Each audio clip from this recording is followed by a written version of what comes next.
for the first session, we are going to have Mr. Francis Waweru, who is going to share about his addiction journey. And we will have panelists here. We have Madam Jane, who is a youth counselor and family counselor as well, and the principal, Africana College of Professionals. And then we have Mr. Ian Mbarire, who is actually an addiction counselor and a youth counselor as well. I think I always admire when I go with Ian to schools and I see the amazing transformation work that he does. And Ian, I celebrate you so much. Then we have Mr. Kariuki, who has worked with boys, I think must be over 30 years or something. And he's a father of 3 sons and a great family friend. And I know his words of wisdom will inspire us to take care of the boy child, because this story of Francis Waweru is one of childhood trauma combined, is one of complex grief combined. It is one of a man who had to believe in himself one time and make it happen. So, and I believe his story is going to inspire many of us. Karibu sana, Mr. Waweru, tell your story your way. Feel free, feel relaxed, and I believe we shall be blessed by your story. Thank you so much, Dr. Susan. So, hi everyone. My name is Francis Waweru Njoroge. I was born and raised in Lower Kabete, Kiambu County. And my painful story of addiction has a span of 17 years. In the 17 years, I was in and out of rehab twice, and each time I came out worse, actually involving in benzodiazepines. Each time I went to rehab, I ran something addictive, which is more stronger than what had took me there. So, as in my childhood, in the 90s, my primary school teachers would tell the truth that I was one of the best. My report forms never came to number 3. I was always number 1 or number 2. In our times, you had to have a B to go to university. So I was taken to Graffin's College in Westlands. My dad used to work for the United Nations. And as I was studying CCA, Association of Chartered Certified Accountants, I had so much expectations in life. Actually, my dad used to tell me, now you study, the rest leave it to me. I'll get you a job at the United Nations and you'll be very prominent. He used to tell me, no, don't look at this car I'm driving. You will have bigger cars. Then when I passed my certificate, he was diagnosed with leukemia. Now, because leukemia had led him to use wheelchairs, and I had to be there to lift him with my mom and my cousin every day. You lift him, put him to a wheelchair, take him out, maybe to bask in the sun. And I was very sure that he was going to get well. And I thought when he gets well, now I will continue with my studies. Unfortunately, during the last days of the August 2004, we passed by a bank in Westlands, Standard Chartered, where he used to tell me to take his checks because he had some rental houses. And she told my mom, now you have to just close that bank. And the disease took only 6 months because it was late. So from February to August, and he was dead, and I couldn't continue with the ACCA. Then when he died, I sank into depression. I started drinking, and from the year 2004, I've been in and out of cells. I've been to industrial area prisons. I've smoked bang. I've used almost every kind of addictive substances. And it was not until 2021 that I came to Dr. Susan through my auntie who had seen her through online. And the day actually that I came, and I can remember it was on 10th of April 2021, I had planned now to sell my fridge. I had like a small fridge. And I knew this chemical. It's called gladiator. Inachoma mchwa. And I knew that this one now will take me. Because previously I had tried suicide like multiple times and I wouldn't die and it was painful. So the reason to go to Dr. Susan, I thought maybe hawa watanipatia pesa, actually wananitumia matime yangu. So we just went. And actually it was the first time that somebody told me, oh, you are actually bright. Because since I started now drinking, my relatives who used to see me very bright in primary school, they all be telling me, now look at how you become useless. Your father spent a lot trying to get you learned, you've done accounts, and then you are useless. And the place that I didn't find hatred was in the bar. And I will drink day in, day out. Before 2010, there was no motudo. So we used to go to the bar very early in the morning. You do anything. Actually, after I started learning counseling, I found out that I had some not very abnormal behaviors because I would wake up early. I don't have even a shilling. Nivae suti and I go to the bar. And now I start sweeping there and then moving to Maji. Then you get paid with pombe. At one point in the 17 years, I thought I was actually bewitched. I tried to tell my mom, so can we go to a pastor so I can get hands laid on me. It didn't work with the pastors. It didn't work with rehabs. It didn't work with alcohol. But it worked with counseling.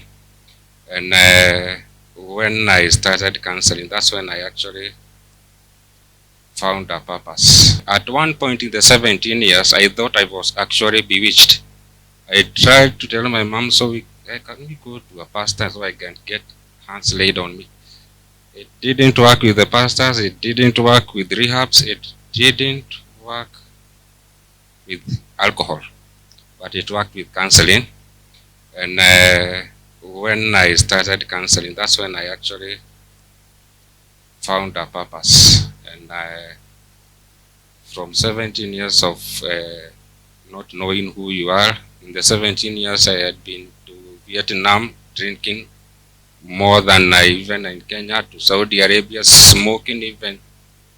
Actually, my life was just useless until 2021. That's why now I can say fruitfulness started coming in form of counseling.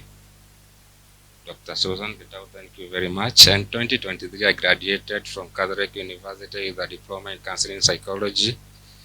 And I'm glad that I do. Yes, and it was in association with Africana College. Thank you, my principal. And I come to appreciate life through counseling. I have platforms for sobriety. I have guys who look up to me in our village, Kabete, when I go there. I have parents calling me, telling, oh, talk to him, talk to my son, because they've tried. And I just don't know, I just can't thank God and fellow human being. Thank you, Dr. Susan. You have a variety of friends who are just exceptional. You see Mr. Kariuki, Dr. Jua, you can see Tekla, unaona jeshi ya Nazarene, unaona Mary, Pastor Mary, watu wote, Mr. Wanyoike, chairman amefika. I appreciate. Asante sana.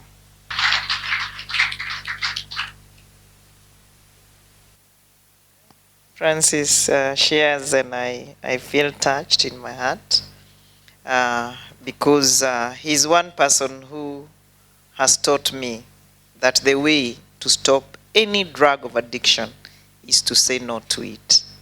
And I celebrate you. Addiction pretty much is, we talk of it as a disease. And when you're thinking of someone who has a disease, is someone who is not in good health.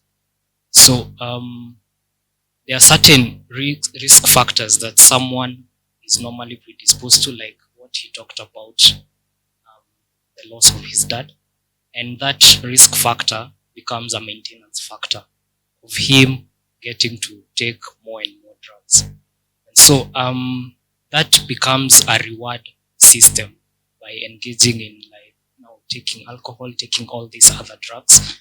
And so there's a neurotransmitter that is normally produced in the brain. It's called dopamine. It's a reward system. And so as a result of taking these drugs, the drugs come in to inhibit the normal supply of this dopamine in the brain. And so as a result of taking these drugs now become the new reward system of a young person. And so every other time that they're thinking about what they're going through, be it childhood traumas, be it seeking pleasure, be it seeking sensations from different other things, now this is how they get hooked up. Now this dopamine is supplied in excessive amounts, but now where the dopamine gets transmitted from one neuron to another, that is where this drug now comes in. So now the normal supply of the dopamine, for it to transfer from one neuron to another, now that when the drug comes in and gets hooked into where the neurons are attaching to one another, that drug is now what becomes the new pleasure principle of this person. Wow, so it's a pleasure center. Did you say one of the risk factors is loss of a parent? Yes. Other factors are like? There are so many risk factors. It could be socioeconomic status of a person. Socioeconomic status of a person can make this person like they're feeling vulnerable and they want to be like everyone else in the society. And since they come from a disadvantaged place, they want now to feel like I belong to these other people. I have encountered cases like young people not meeting their expectations. And I'm trying to imagine, as Francis is talking about here, what he went through when his dad passed on. His expectation was shattered. He had big dreams.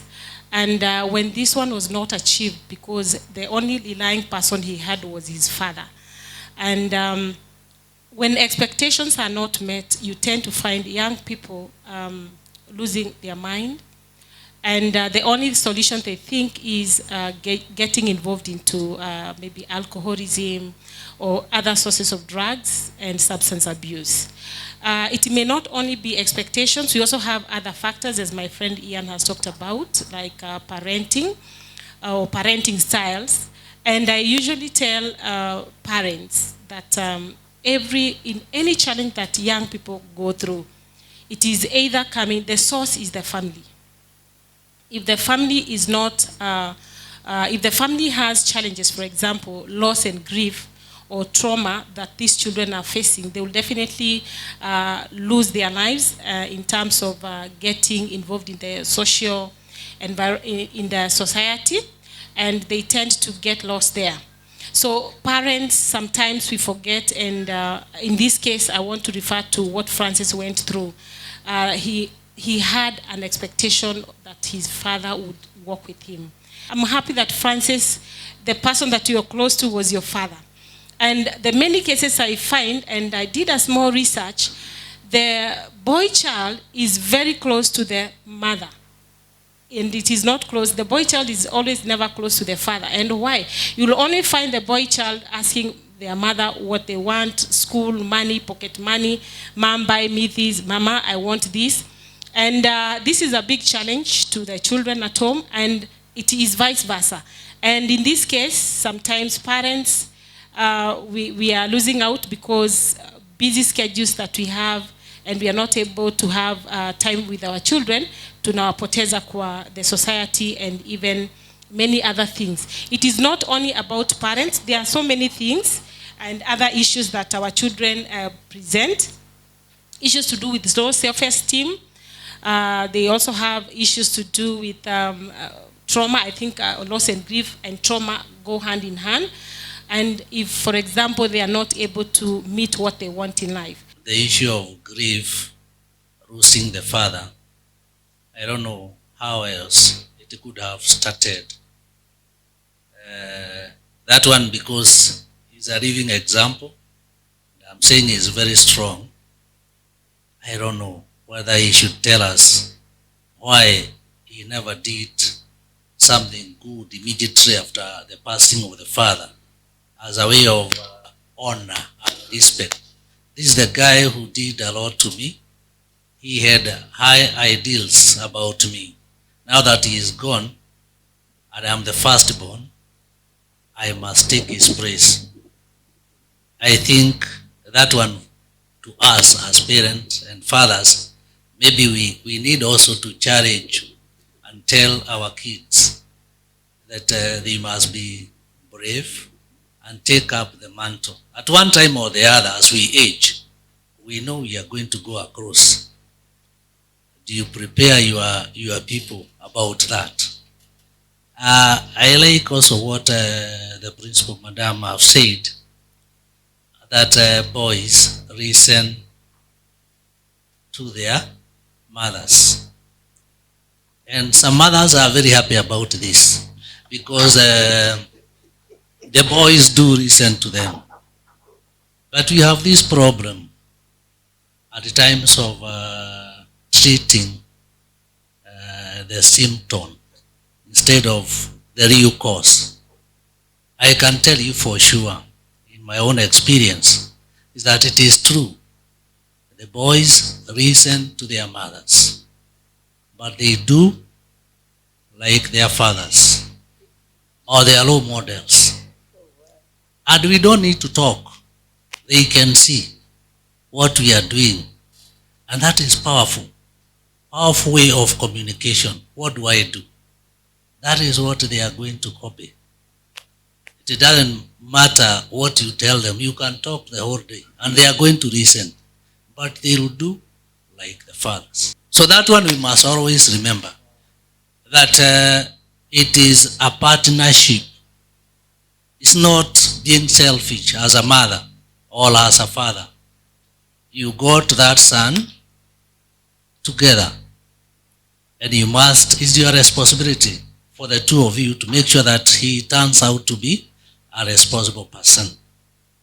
I know of cases which I have interacted with of boys who drink because they must set a standard higher than that of the father. In fact, last week, one of my friends was telling me that my son has a very good wife, but the wife keep on running away because he is drinking. And I know the father, so I told him, you know, you have to go to him and tell him, if you are to start life again, you not drink the way you did. Because he was drinking, screaming, and what have you. And now he is complaining about the son who is drinking. So I actually told him, tell him that you made a mistake. And given another chance, you not drink. So that this guy will now stop drinking. They were working in my farm. And that wife was coming to my place and I was telling them, you are very lucky, you have a very hard-working daughter-in-law. And he was telling me, my son doesn't see that. He keep on drinking, so the wife keep on running away. So that is what I told you. You need to have a meeting, the two of you, and tell him, as a father, I have failed you. I have set a very bad example. Thank you so much. Thank you so much. So we appreciate our panelist, Mr. Kariuki, who is an educationist, a seasoned one, and a career coach and a life coach. And you have also heard he has good experiences on family. We have Ian Mbarire. He's an addiction counselor and also a trainer in the same area. And I know you do train that also. There's addiction training at Africana College, where he is the training coordinator. Mr. Francis Waweru, we can say what? He told us the story. You don't need to listen to somebody else's story. That is how addiction stories go like. Until you hit the rock bottom. And we have Madam Jane Wanyoike, who is the college principal, Africana College of Professionals, by the way. You said you give us room. One day we might start paying you. And I believe this show, God taking it where it belongs, we shall be able to pay you. Please don't chase us away. Those vulnerable girls and boys, you have seen they are doing very well in their exams. We do that, and if you have a vulnerable young person or a young girl or a young boy or youths from vulnerable families, please bring them. They can do that course for free, courtesy of Susan Getao Counseling Foundation. Asante sana.